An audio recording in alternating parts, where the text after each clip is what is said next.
Imagine this.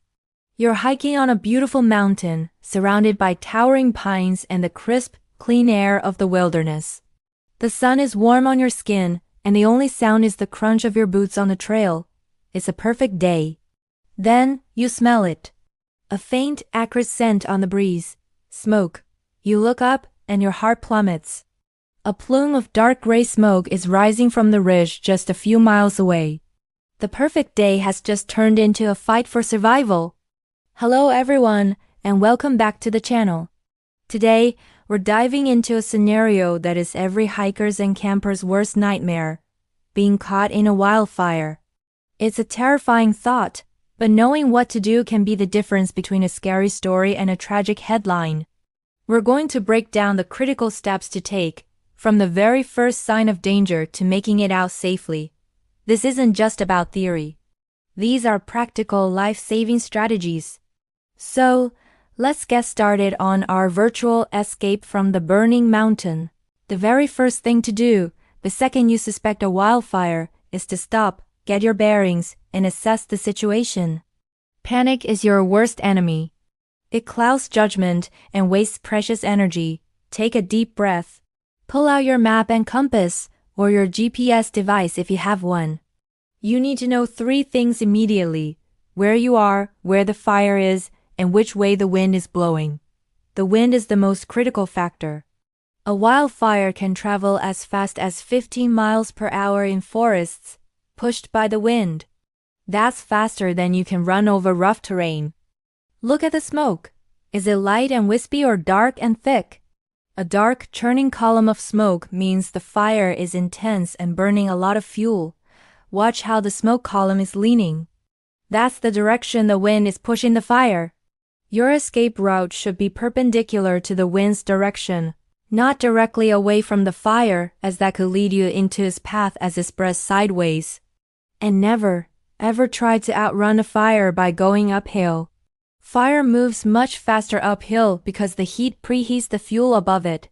Your only safe direction of travel is downhill or on a level contour. Once you've determined the fire's general location and the wind direction, it's time to choose your escape route. The ideal path is one that leads you away from the fire's flank and downhill. Look for areas with less vegetation. Natural fire breaks are your best friends. These are features like rock slides, wide rivers, large lakes, or roads.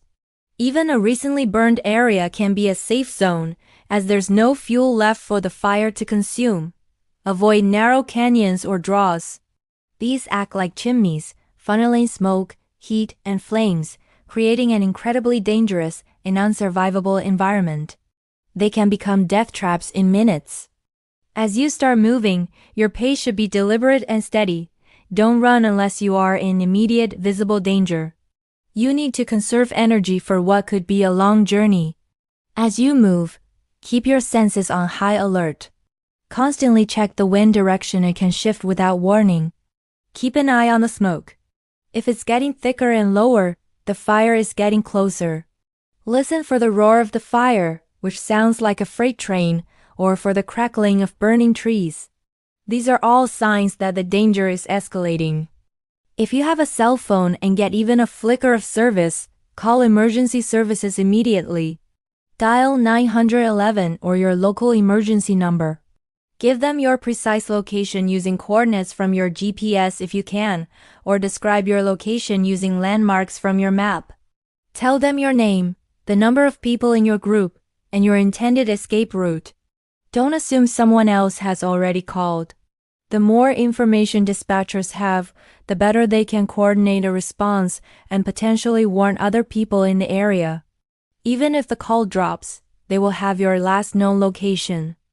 As you evacuate, think about what you're carrying. This is not the time to be weighed down. If you have a heavy pack, you may need to ditch non-essential items. But what is essential?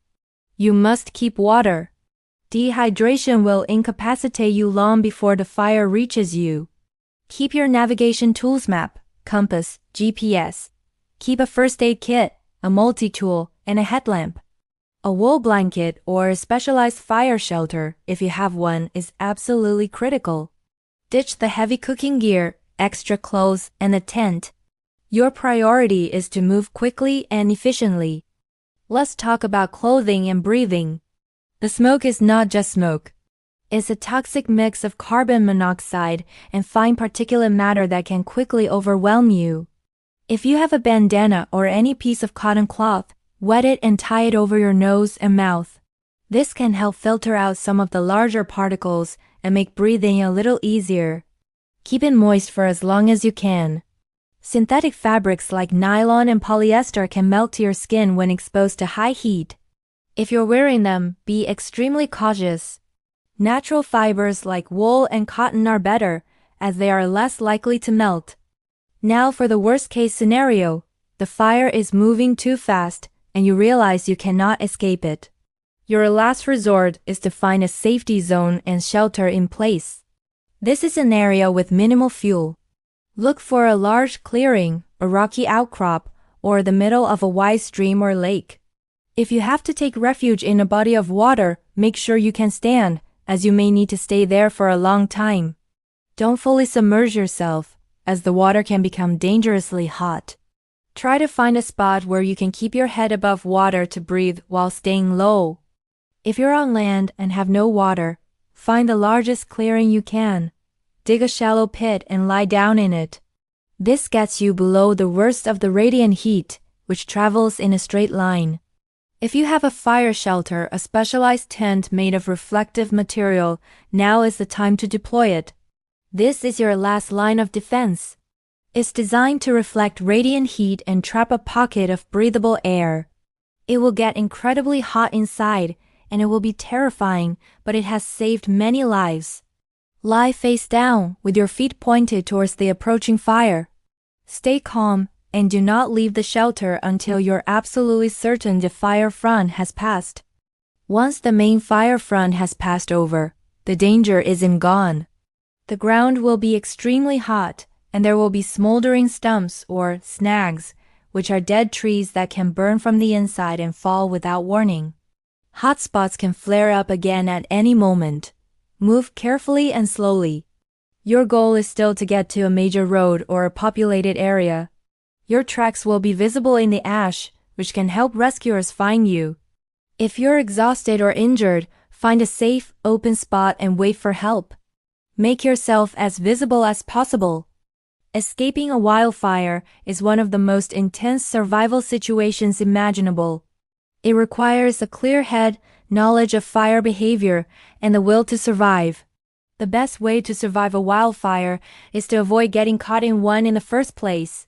Always check for fire danger warnings and restrictions before you head out.